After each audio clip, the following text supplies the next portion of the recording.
আহ্বান জানাই শ্রদ্ধেয় প্রসাদ ব্যানার্জি থেকে। দাদা জয়গুরু। দাদা জয় গুরু মা জয় গুরু।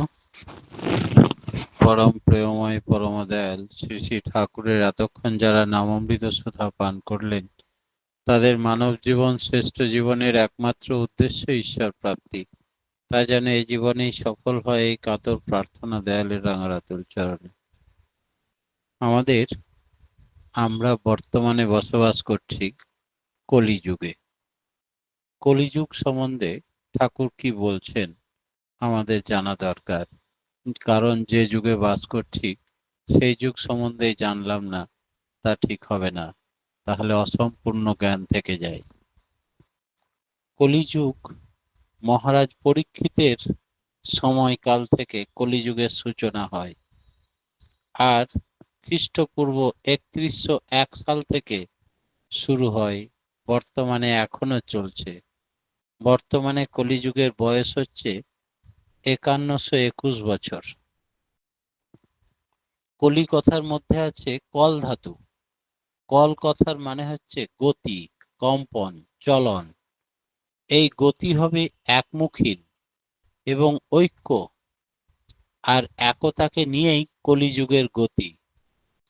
আর ওই ঐক্য এবং একতার মূল দাঁড়াই হলো সদ্গুরু। তাকে কেন্দ্র করেই আমাদের এই একতা বা ঐক্যতান এর সূচনা। এক কথায় তিনি হচ্ছেন কল্কি অবতার। তাই তিনি আজকে এই অল্প দিনের মধ্যেই দেশে বিদেশে সর্বত্র ভূমণ্ডলে ছড়িয়ে পড়েছেন। সবাইকে এক সুরে এক তানে বাঁধতে চেয়েছেন। এই হচ্ছে কল্কি অবতারের বৈশিষ্ট্য। কলি শব্দের আর একটা মানে আছে, সেটা হচ্ছে কলহ, পাপ ইত্যাদি। কাজেই কলিযুগে কলহ এবং পাপের আধিক্য থাকবে, এবং শুধু আধিক্য নয়, চূড়ান্ত আকার ধারণ করবে। শুধু পাপ ও কলহ নয়, তার সঙ্গে বিজ্ঞান, সাহিত্য এবং শিল্পের চরম উন্নতি ঘটবে। কলিযুগের মানুষেরা যত বিজ্ঞানে উন্নত, সাহিত্যে উন্নত, শিল্পে উন্নত, তাই এর আগে কোনো যুগে এরকম উন্নতি দেখা যায়নি। এখন ছোট ছোট বাচ্চারা মোবাইল নিয়ে এত সুন্দর কারুকার্য করতে পারে, আমরা পারি না। অন্যদিকে আবার হিংসা, পাশবিকতা ইত্যাদিরও চরমে চরম প্রকাশ। এর নাম কল্কি। এখানে কলিযুগে ধর্ম এক পথ আর অধর্ম 3 পথ। মহারাজ পরীক্ষিত কে ছিলেন জেনে রাখা দরকার, যে তিনি ছিলেন অর্জুনের পুত্র অভিমন্যু, তার আর বিরাট রাজপুত্রী উত্তরার পুত্র। বিরাট রাজপুত্রী উত্তরার সঙ্গে বিয়ে হয়েছিল অভিমন্যুর। তিনি ছিলেন অর্জুনের পুত্র। তাদের পুত্র হচ্ছে পরীক্ষিত। এই পরীক্ষিতের পুত্রের নাম জন্মেঞ্জয়। শ্রী শ্রী ঠাকুর কল্কি মানে উৎপ্রকৃতি পরায়ণ যিনি, অর্থাৎ মহাপ্রলয় হবে এই কলিযুগে। আর প্রত্যেকটা মানুষের আমার আমি গেলেই সে আদর্শকে ধরতে পারবে। সেই আদর্শই কল্কি অবতার। তাই অহমিকা, আমার আমিকে বাদ দিতে হবে, তাহলে এই কল্কিকে চিনতে পারবে। আচরণে একাচার হওয়াই তো স্বাভাবিক। তাই ঠাকুর বললেন যে কলিযুগ সম্বন্ধে আমার কথা শুনলে আপনারা হেসে উঠবেন, হয়তো ভাববেন আমার পাগলামির সীমা আছে। কথাটা কি জানেন? কলিযুগ মানে আমি বুঝি যখন মানুষ হিসাব নিকাশ করে বিকামিং এর প্রয়াস হয়ে একত্র মিলিত হয়ে ওঠে, তাকেই বলে কলিযুগ। তাই ঠাকুর বাণীতে বললেন, being and becoming of existence is ধর্ম। তাই পরম পিতা এসেছেন কলিযুগ মানে বিইং অ্যান্ড বিকামিং এর এক সূত্রে সবাইকে গেঁথে দিতে। আপামর জনসাধারণ সকলের মধ্যেই নাম বিতরণ করলেন। আর আজ হিমাচল থেকে কন্যাকুমারী পর্যন্ত সমস্ত মানুষের দ্বারে দ্বারে পৌঁছে দিলেন এই সৎ নাম। পৃথিবীর সমস্ত প্রান্তে এই পৌঁছে গেল এত তাড়াতাড়ি এই বীজ মন্ত্র।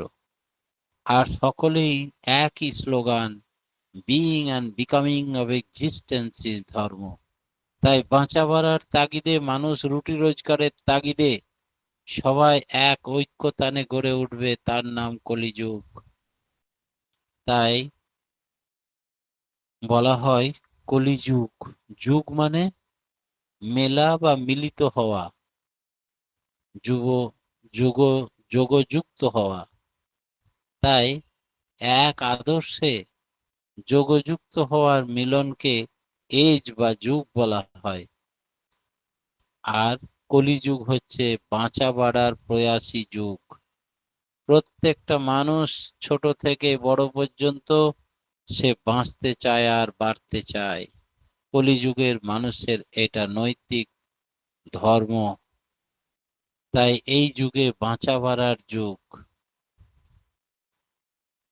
শ্রী শ্রী ঠাকুর বললেন কেষ্টদাকে 1958 সালে 8ই ডিসেম্বর, চারিদিকে দুষ্ট স্রোত এমন ভাবে এগিয়ে এসেছে যে এটা নিরোধ করা মনে হয় অসম্ভব হয়ে যাবে। শ্রী শ্রী ঠাকুর বলছেন, আমি যদি অ্যাবিল ম্যান বা সক্ষম মানুষ হই, আর আপনি যদি প্রধানমন্ত্রী হতেন, তবে এই কলিযুগের গ্রাস থেকে সবাইকে একেবারে নিকেশ করে ফেলতাম, মহা ধ্বংসকে আসতে দিতাম না। কিন্তু আমার মাঝে মাঝে ইচ্ছা করে একেবারে কল্কি অবতারের মতো ঝড়ের গতিতে সব উল্টো চলনগুলোকে নিকেশ করে ফেলি। আবার ক্ষণিক নীরব থেকে বললেন, তিনি আছেন এর ভিতর দিয়ে।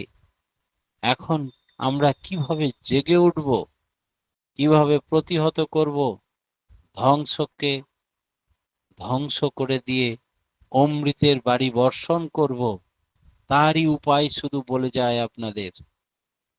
মোটামুটি তবেই কল্কি অবতার।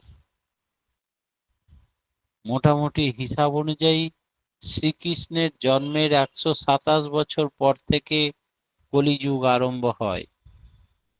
ত্রেতা যুগে জন্ম হয় শ্রীরামচন্দ্রের, তাও ভগবান শ্রীকৃষ্ণের জন্মের 1886 বৎসর পূর্বে।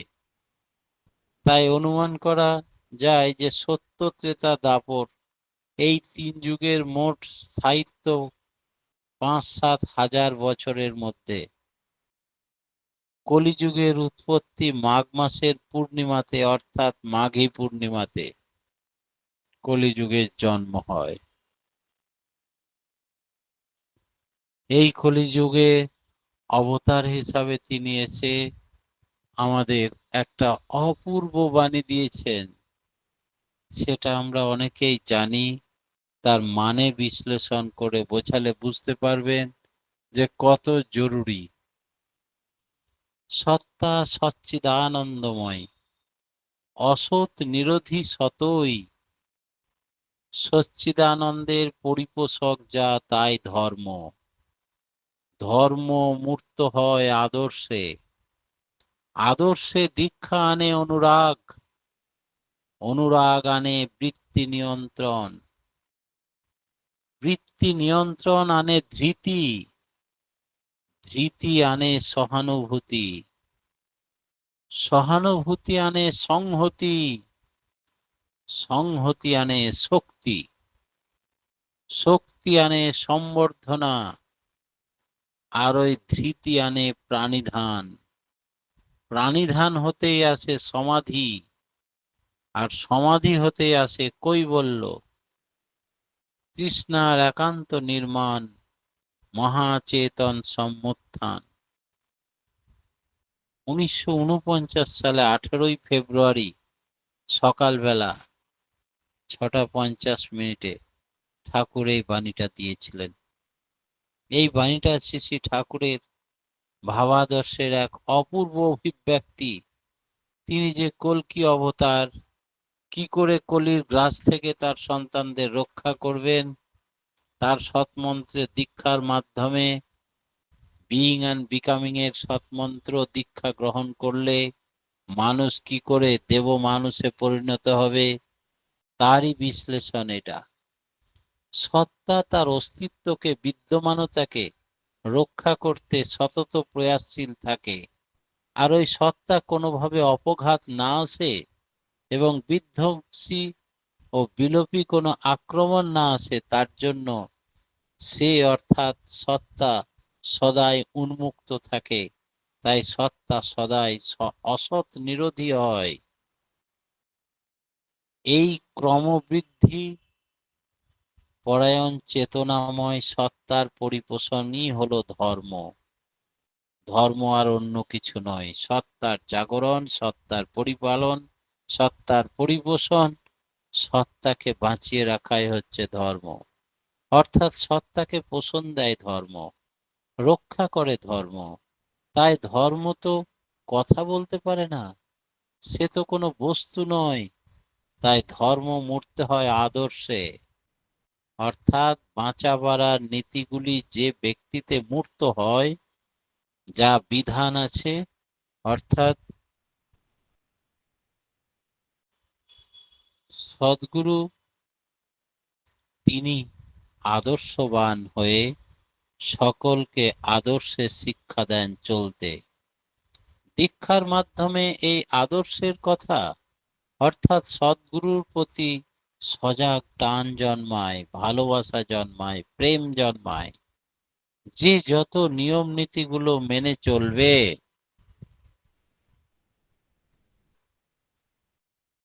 তার মাধ্যমে আসবে বৃত্তি নিয়ন্ত্রণ। বৃত্তি যতই নিয়ন্ত্রিত হবে, আসবে সত্তা ধরে রাখার শক্তি, বাঁচা বাড়ার শক্তি। ধৃতিবাহী চলন অর্থাৎ বাঁচা বাড়ার নিয়ম নীতি পরিপালন করে চলার মাধ্যমে আসে পরস্পরের প্রতি দরদ ও সহানুভূতি। এই সহানুভূতির মাধ্যমে আসে পরস্পরের মধ্যে সংহতি অর্থাৎ মিলন বা ঐক্য। আর এই সংহতির ভাবটা একজনের ভিতর বাস্তবে যত বেশি আসতে থাকে, তার মানসিক ও দৈহিক শক্তি তত বেশি প্রকট হতে থাকে। একতাই শক্তি, একতাই সংহতি। আর এই শক্তি নিয়ে আসে ক্রমে পুঞ্জীভূত শক্তি। আর এই পুঞ্জীভূত শক্তির আধারই হলেন আদর্শ ব্যক্তি, পরম পুরুষ, সর্বশক্তিমান পুরুষ। আর তার আদর্শে যতটা আদর্শবান যে ব্যক্তি হয়, তিনি সকল আদর্শের আধার স্বরূপ। তাকে কেন্দ্র করেই সঙ্গবদ্ধ হয়, শক্তি সঞ্জীভূত হয়। ধৃতি আচরণ অর্থাৎ ধর্ম অনুশাসন পালন করতে হলে, সব শক্তিমান পুরুষকে তুচ্ছ করতে হলে চাই ধ্যান, চাই প্রার্থনা, অর্থাৎ প্রাণিধান। যে যত বেশি তার ধ্যান করবে, যে যত বেশি তার প্রার্থনা করবে, আসবে তার মধ্যে সমাধি, অর্থাৎ তার প্রতি আসক্তি, তাতে মগন হয়ে যায়, তার প্রতি টান ভালোবাসা বেড়ে যায়। আসবে সম্যকভাবে লেগে থাকার মানসিকতা, আসবে আত্মনিবেদন এবং পূর্ণ আত্মনিবেদন। এইভাবেই আসবে কৈবল্য। কৈবল্য অর্থাৎ মোক্ষ, অর্থাৎ পরমাত্মার সঙ্গে জীবাত্মার মিলন হবে। বিভিন্ন বন্ধন থেকে মুক্তি পাবে মানুষ। কেবল সেই অদ্বিতীয় সঙ্গে যোগসূত্র স্থাপন করে। ওই কৈবল্য বোধই হলো মহাচেতন সম্মুত্থান। তা হলো তৃষ্ণার একান্ত নির্বাণ, অর্থাৎ মুক্তি, সুখ, দুঃখের অতীত। মানব জীবনের সাধনার একমাত্র উদ্দেশ্য ঈশ্বর প্রাপ্তি, সমস্ত বন্ধন থেকে মুক্তি। কি করলে কলিহত প্রাণের মুক্তি হবে তার সুন্দর ব্যাখ্যা ঠাকুর ওই 1949 সালে 18ই ফেব্রুয়ারি করে বুঝিয়ে দিলেন।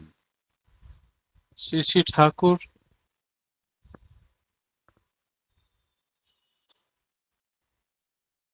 আমাদের মাঝে প্রতিদিন প্রতিনিয়ত অনেক কথা বললেন। শ্রী শ্রী ঠাকুর বললেন, ঈশ্বরকে তুমি যেমন দেবে, যেমন অন্তঃকরণ ও অনুবেদনা নিয়ে তার উদ্দেশ্য যেমন যা করবে তুমি পাবেও তাই তেমনি। কারণ ওই ঐশী অনুপ্রেরণাই তোমার সাত্ত্বিক সম্বেগ। ঈশ্বর কল্পতরু স্বরূপ, তিনি যা কিছুই ফলদাতা, তোমার চাওয়া অনুযায়ী পাওয়া, ভাব অনুযায়ী লাভ হবে। যার যেমনি ভাব তার তেমনি লাভ।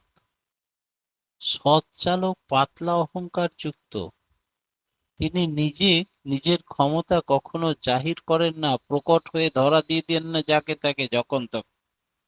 সেই জন্যে তোমার ভাব অনুযায়ী তিনি অনুসরণ করেন। তিনি সর্বপ্রকারে সত্তা সংরক্ষণী প্রচেষ্টা চালান। যে তার প্রতি যতটা উন্মুখ, সূক্ষ্ম বোধ সম্পন্ন, সে ততখানি নিজে উপকৃত হয়, তিনি ততখানি তাকে প্রকট হয়ে ধরা দেন। পরমপিতার দয়া সবার উপরে এমনি করেই অজস্র ভাবে দেওয়া আছে। একই ব্যক্তি যিনি সূক্ষ্ম থেকে সূক্ষ্মতর সূক্ষ্মতম পর্যায়ে কোনো ভক্তকে ধরা দেন, আবার কোনো মানুষ তাকে স্থূল চোখে দেখে মানুষের রূপ ভেবে সে ফিরে এসেছে, তার আর ঈশ্বর চেনা, ঈশ্বর দর্শন হয়নি, এরকম ঘটনাও আছে। তাই তিনি সবসময় আমাদের মঙ্গলের জন্য ব্যস্ত, তিনি মঙ্গল স্বরূপ।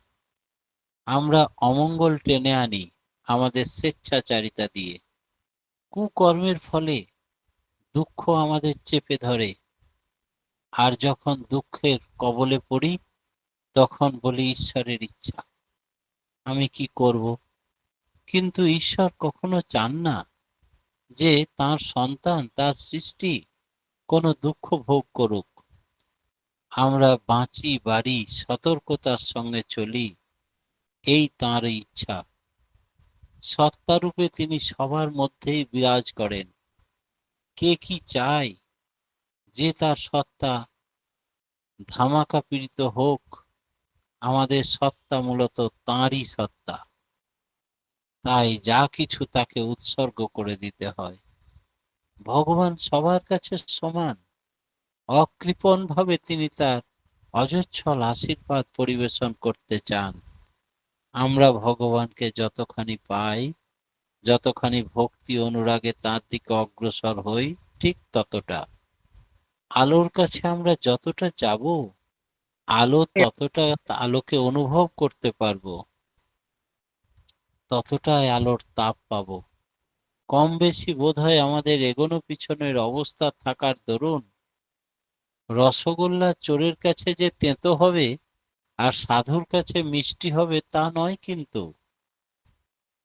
তাই ঈশ্বরও ভালো মানুষ খারাপ মানুষ বোঝেন না, তিনি সকলের জন্য সমানভাবে প্রকট হন।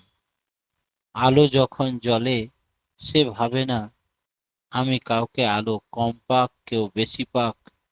সূর্য সকলের জন্য এক জায়গাতে বসে সমানভাবে কিরণ দান করেন।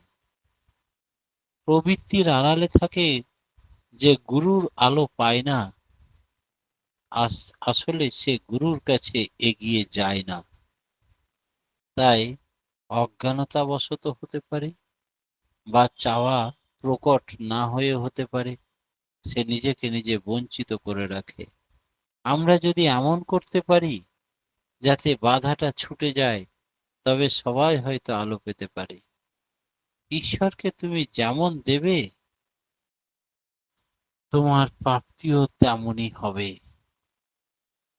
শ্রী শ্রী ঠাকুর আমাদের প্রত্যেকটা মানুষকে উজাড় করে দিতে এলেন। আমাদের মধ্যে অবাধ্য সন্তানকে, ভগবানের কথাই যারা শোনে না, অর্থাৎ যার পেটে জন্মগ্রহণ করলো তার তাকেই মানে না, একই ব্যাপার। ঈশ্বর সকলের স্রষ্টা, তার থেকে জন্মে আমরা তাকে অস্বীকার করি, এই হচ্ছে অবাধ্য সন্তান। আমরা যদি ভগবানের কথা মান্য করতাম, সন্তান যদি মা বাবার কথা মান্য করত, তাহলে তো আর কথাই ছিল না, কোনো দুঃখ ভোগ করতেই হয় না। এর মধ্যেই যে যতটা বুদ্ধিমান সে সামঞ্জস্য করে চলতে পারে এবং নিজে শান্ত হয়, মন শান্ত থাকে, সকলকে শান্তি প্রদান করতে পারে। এই বিষয়ে আচার্যদেব পূজ্যপাদ দাদা একটা দারুণ কথা বলেছেন। নিষ্ঠার সঙ্গে নাম করলে নিজের ক্ষমতা বেড়ে যায়। একাগ্র হয়ে নাম ধ্যান করলে লক্ষ্যে স্থির থাকার ক্ষমতা, ধৈর্য শক্তি বেড়ে যায়। তার প্রতিষ্ঠা করাই মানুষের মুক্তির একমাত্র পথ, এছাড়া মুক্তির দ্বিতীয় কোনো পথ নেই। ইষ্ট মানে মঙ্গল, কল্যাণ, যাকে পেলে মানুষের আর দুঃখ থাকে না, কোনো রকমই দুঃখ থাকে না। জরা ব্যাধি মৃত্যু ভয় পর্যন্ত চলে যায়, কোনো বন্ধনে সে আবদ্ধ হয় না। সেই মুক্তি হচ্ছে আসল মুক্তির পথ। তাকে প্রতিষ্ঠা করলে আমরা ভববন্ধন থেকে মুক্ত হয়ে যাব। যত ইষ্টপরায়ণ হব, তত ইষ্ট প্রতিষ্ঠা পরায়ণ হব। যত ইষ্ট প্রতিষ্ঠান পরায়ণ হব, তত প্রকৃত মানুষ হয়ে উঠব। ফাঁকি দিতে নেই, কারণ ওতে নিজেকেই নিজে ফাঁকি দেওয়া হয়। তাই সাধনা ক্ষুণ্ণ হয়ে যায়, মানব জীবন, মানব সফর ত্রুটিযুক্ত হয়ে যাবে। তাই নিখুঁত ভাবে ইষ্টের প্রতি অগাধ টান নিয়ে সব সময় নামে মগ্ন থেকে তার কাজে আত্মসমর্পণ করতে হয়। যা কিছু আমার দান, এই পৃথিবীতে যা কিছু ভোগ করি, আমার শরীর, আমার বাড়ি ঘর, আমার সম্পদ সম্পত্তি সবই তারই দান, মাত্র ক্ষণকালের জন্য। তাই তার উপযুক্ত ব্যবহারে যেন সর্বাগ্রে, প্রত্যেক কর্মের সর্বাগ্রে তাঁরই কাজে লাগে, এ কথা মাথায় রেখে আমাদেরকে কাজ কর্ম করতে হয়। তার প্রসাদ স্বরূপ আমরা সবকিছু ভোগ করি যেন। পরম পিতার রাঙারাতুল চরণে প্রতিপ্রত্যেকের সার্বিক মঙ্গল প্রার্থনা জানিয়ে আজকের মতো আমার ক্ষুদ্র বক্তব্য এখানেই শেষ করলাম। জয় গুরু। জয় গুরু দাদা। আমরা আজকে খুব সুন্দর আলোচনা শুনলাম যে মহারাজ পরীক্ষিতের সময় কলিযুগের সূচনা। 1521 বছর আগে কলিযুগের সূচনা হয়েছিল। কলিযুগে কল্কি অবতারে তিনি এলেন। কলিব্রতী, আবার তিনি কলিতে মহাপাপ, কলিতে কলহ, বিজ্ঞান সাহিত্যে উন্নত হবে কলিতে। সবকিছুরই চরম প্রকাশ হবে কলিতে। অভিমন্যুর পুত্র পরীক্ষিত, তার পুত্র জন্মঞ্জয়। আমিত্ব ত্যাগ হলে কলিকে চেনা যায়। বাঁচা ও বাড়াই হলো ধর্ম। সক্ষম মানুষ হলে ধ্বংস হওয়া থেকে রক্ষা পাওয়া যায়। শ্রীকৃষ্ণের জন্মের 127 বছর পর কলিযুগের শুরু। মাঘী পূর্ণিমাতে কলিযুগের জন্ম। তার সৎ মন্ত্রের মাধ্যমে ধ্বংস থেকে রক্ষা পাওয়া যায়। সত্তা সদাই অসৎ নিরোধী। ধর্ম হলো সত্তার জাগরণ, পালন এবং পরিবেশন। তার বিধিবিধান মেনে চললে প্রবৃত্তি নিয়ন্ত্রিত হয়, একতাই শক্তি। তার ধ্যান প্রার্থনা করলে তার প্রতি আসক্তি বেড়ে যায়, প্রবৃত্তি নিয়ন্ত্রিত হয়। সমস্ত বন্ধন থেকে কি করে মুক্তি পাওয়া যায় তা সুন্দরভাবে বিশ্লেষণ করলেন। ভাব অনুযায়ী লাভ হয়, কৃপা পেতে হলে করতে হবে। তিনি মঙ্গলময়, কুকর্মের জন্য দুঃখের প্রভাব বেড়ে যায়। ঈশ্বরকে যেমন দেব, প্রাপ্তিও তেমন হবে। নিষ্ঠার সঙ্গে নাম করলে ধৈর্য বেড়ে যায়, কোনো বন্ধনে আবদ্ধ হয় না আমরা, ত্রুটিমুক্ত জীবন হয় আমাদের। আর তখনই আমাদের ঈশ্বর প্রাপ্তি সম্ভব হয়। খুব সুন্দর আলোচনা দাদা, আমরা সমৃদ্ধ হলাম। পরম পিতা রাঙারাতুল চরণে আপনার সার্বিক মঙ্গল প্রার্থনা করি। আপনি আপনার পরিবার পারিপার্শ্বিক সবার সুদীর্ঘ নিরোগ ইষ্টচ্ছল জীবন কামনা করি। পরম পিতা রাঙারাতুল চরণে পরম পিতাকে নিয়ে সুখে শান্তিতে আনন্দে ভরপুর হয়ে থাকুন, এই কার্তিক প্রার্থনা আমরা সবাই করি দয়ালে রাঙারাতুল চরণে। জয় গুরু দাদা, ভালো থাকুন এবং সুস্থ থাকুন।